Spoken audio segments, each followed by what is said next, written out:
দালালদের দৌরাত্ম্য রোধে সরকার কঠোর পদক্ষেপ নেবে বলে জানিয়েছেন স্বাস্থ্যমন্ত্রী সরদার মোহাম্মদ সাখাওয়াত হোসেন।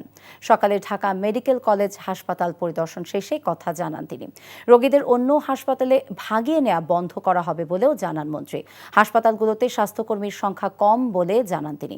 হাসপাতালগুলোতে ওষুধ সরবরাহ বাড়ানোর বিষয়ে সরকার গুরুত্ব দেবে বলেও জানান তিনি।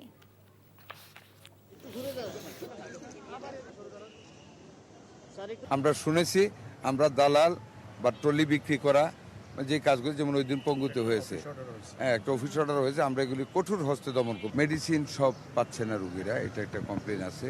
আমাদের আরও অনেক বেশি অ্যাকোমোডেশনের দরকার, আরও অনেক বেশি ডাক্তারের দরকার, যে জিনিসটা আমাদের অপ্রতুলতা আছে।